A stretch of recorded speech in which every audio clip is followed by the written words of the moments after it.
Guys, books एक इंसान की सबसे अच्छी दोस्त होती हैं। लेकिन अगर मैं आपसे सवाल पूछूं कि पूरी ही दुनिया की सबसे महंगी बुक कौन सी है, तो आप लोग क्या कहेंगे? चलिए मैं आपको इसका जवाब देता हूं। उस महंगी बुक का नाम है द कोडेक्स ऑफ लिसेस्टर, जिसे बिल गेट्स ने 1994 में लगभग 30.8 मिलियन डॉलर से खरीदा था, यानी कि 200 करोड़ रुपए के लगभग इसको खरीदा था। लेकिन आज के टाइम पे अगर इन्फ्लेशन जोड़ दिया जाए तो उसकी कीमत 53 मिलियन डॉलर्स के करीब है। इस बुक को लियोनार्डो द विंसी ने खुद ने लिखा था। गाइस, आपको ये इंफॉर्मेशन कैसी लगी चैट सेक्शन में जरूर लिखिए। हम लोग भावात्मक तरीके से कई बार इंग्लिश को गलत बोलते हैं। कैसे? मैं आपको एग्जांपल के साथ बताता हूं। जैसे कि अगर किसी की शादी की सालगिरह है तो उसे मैरिज एनिवर्सरी नहीं कहते, उसे वेडिंग एनिवर्सरी कहते हैं।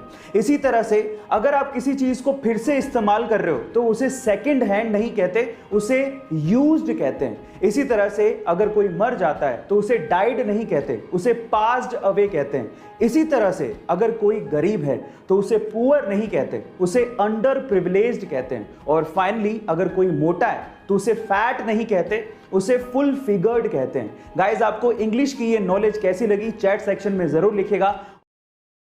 कोरोना के इस काल में हमें बार बार शरीर की इम्यूनिटी पावर को स्ट्रॉन्ग करने के लिए कहा जाता है, लेकिन शरीर की इम्यूनिटी पावर सिर्फ बाहर से कुछ खा लेने से स्ट्रॉन्ग नहीं होगी, बल्कि अंदर की कुछ आदतों को अगर बदल लेंगे तो भी ये स्ट्रॉन्ग होगी। जैसे कि गुस्सा करने की आदत। गाइस, अगर आप गुस्सा करते हैं तो आपकी इम्यूनिटी पावर धीरे धीरे घटने लगती है। ना सिर्फ ये, गुस्सा करने से आपको हार्ट अटैक की प्रॉब्लम, हाई ब्लड प्रेशर, कब्ज, बेवजह की चिंता, नेगेटिव विचार और नींद ना आना, ये सब प्रॉब्लम्स भी गुस्से से होती हैं। अगर आप गुस्सा करना छोड़ देंगे तो इन सब प्रॉब्लम से तो आपको निजात मिल ही जाएगी, साथ ही साथ आपके अंदर की इम्यूनिटी पावर भी स्ट्रांग हो जाएगी।